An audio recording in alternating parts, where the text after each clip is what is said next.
Hi guys. I'm just going to give a couple highlights of our trip to Honduras from my point of view.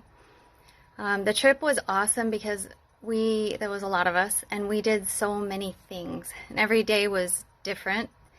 And so I'm just going to talk about some of the highlights from my perspective. So the first day started with me in the clinic, the medical clinic, and I was to do spiritual care with a translator and Olivia. And it was day one, and it started off with a bang because the pastor's wife was there, and she was praying over people in Spanish, and I didn't even know what she was saying, and I started crying because just the way she was praying, and I was like, oh no, here we go, okay. And then, but we got to pray with a lot of people. We got to pray with a lot of young moms. We saw a lot of babies, and I was just hearing the pastor's wife pray over people too, and she would stand up and lay hands on them, and it was just so beautiful, and I loved it. But we did other things. I don't know if it was that same day or the next day, we built a chicken coop for a family. The most rewarding by far was 2 days of VBS with I think it was about 60 kids in 2 very small cement rooms. And we read them stories about Jesus, crucifixion, resurrection, how he leaves the 99. They memorized verses and they actually did it. They did crafts, they played games, and they just showed a lot of appreciation and respect the whole time, and they would line up to give us hugs on the way out. It was just the most rewarding by far. So I kind of got to roam around at VBS and check on all the stations, and at each station the kids were having so much fun and doing everything we told them to wholeheartedly, and they just really liked having us there. They're just so hospitable, even the kids. I was on a team that did water filters in houses, and I got to go to 3 different houses.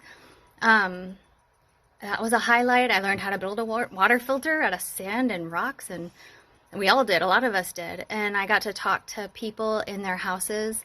I talked to this older lady. I don't know how old. She had 5 grown boys. She was like a grandma age, and she had a smile on her face the whole time, and she said she knew that the Bible was true front to back. She's believed it for a long time, and she had a lot of joy. And then I'm going to keep this short. So the last day, we did a wedding for a couple who really wants to minister to the community. They wanted to be married. And something that the most touching thing for me was Jamie McKinney and one of the local girls. They sang the blessing in English and Spanish at the same time. And they were just like the bride and groom were there at the front, and they were sitting on a bench, and Jamie and this other lady were just singing right to him, English and Spanish, right next to each other. And we got to be like the servants of the wedding, but there was just a lot of English and a lot of Spanish, and it was just really beautiful. I don't know if I'm doing it justice, and I was just trying not to cry because we were kind of up front, and I was just trying not to lose it. It was just really touching and really beautiful. And the thing is we were there to be their servants and not take any credit or anything, but they stood up and made us come out and publicly thanked us and made it about us. I mean, they're just so nice and gracious and hospitable and loving people, and they're just very people-centered. And I guess I'm just going to stop now. Those were my highlights that I could think of, but we all just did a lot of things, and that was a lot of team bonding and stuff too.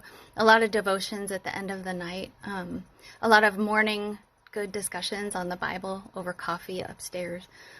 It was awesome. Thank you for sending me.